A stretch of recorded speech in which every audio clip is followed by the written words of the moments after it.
Alors, mesdames et messieurs, chers compatriotes, distingués invités, le plaisir avait choix de vous faire cette petite allocution. Et avant d'entrer dans le vif du sujet, je voudrais rebondir sur les propos du président de Réagir. Réagir pour la réappropriation du Gabon par les Gabonais. Ici, ça pose un problème d'ordre métaphysique. Pourquoi? Parce que lorsque nous évoquons la réappropriation, nous avons derrière la tête l'idée de propriété. La propriété, c'est tout simplement l'apanage de Dieu, selon Pierre-Joseph Proudhon. Donc, lorsque l'on parle de réappropriation, cela signifie que l'on a été victime d'une dépossession, quelque part. Et cette dépossession nous place en face d'une dichotomie. D'un côté, on a les possesseurs, et de l'autre, on a les dépossédés. D'un côté, on a les maîtres, et de l'autre côté, on a les esclaves. Et c'est cela la configuration actuelle du Gabon d'aujourd'hui. D'un côté, on a ceux qui mangent, d'un côté, on a ceux qui meurent de faim.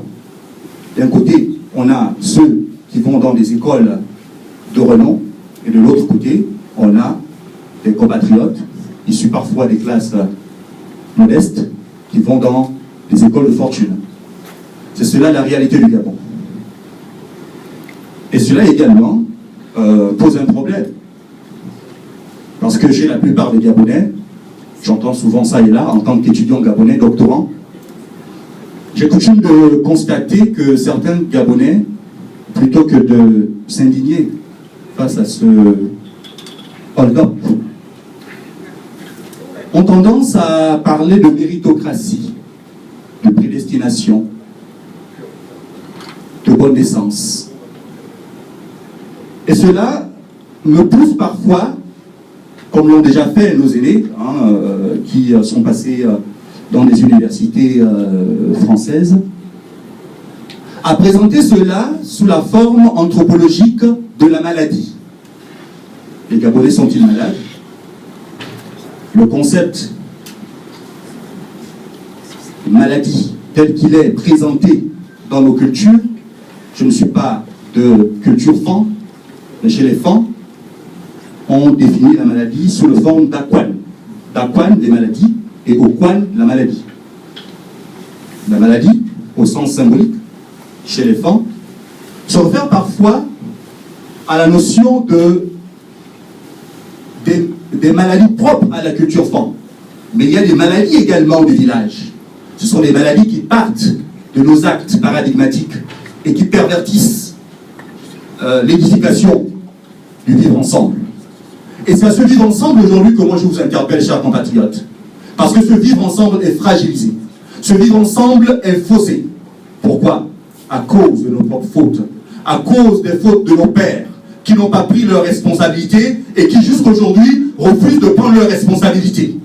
Ce que je refuse, c'est de constater qu'en 1905, un jeune nommé Nyonda Makita, Dimavouloulou Manyonda, a pris ses responsabilités en mettant en déroute toute une infanterie française. Pourquoi? Parce que à l'époque, les colons exagéraient par rapport à l'impôt colonial.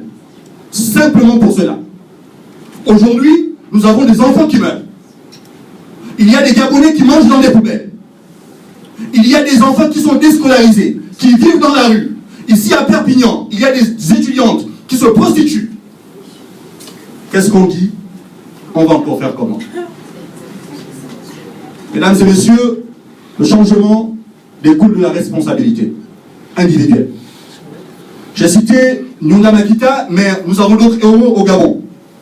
Nous avons Gombe, le chef du district de Kémélé, du village de Kémélé. Nous avons Bongo, nous avons Emantol. Ces personnes qui aujourd'hui nous inspirent à résister, à ne pas flancher, à ne pas nous livrer au charme de la modernité exagérée ou extravagante de l'émergence à Ali Ben Bongo Ondimba. C'est cette stigmatisation-là, c'est cette conscientisation que aujourd'hui nous devrions souligner et appeler chaque acteur politique à la responsabilité. Monsieur Adiaeno, vous êtes ici comme une icône de l'histoire politique du Gabon, parce que vous avez été celui qui avait été un des architectes de la conférence nationale. À l'époque, je vous voyais à la télévision, et aujourd'hui, c'est un honneur pour moi de vous voir de visu, face à face. C'est un privilège pour moi, monsieur Adiaeno. Et ce qui me rejoint aujourd'hui, c'est de savoir que vous avez changé la vie. Vous avez changé la vie parce que vous avez compris que l'autre camp n'était pas celui de l'avenir.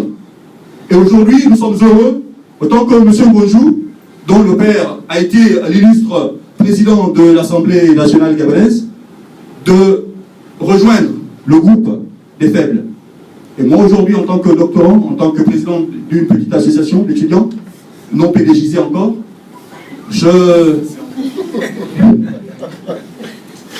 voilà, je prends simplement des responsabilités pour mener à bien le combat qui est le nôtre. Je vous remercie.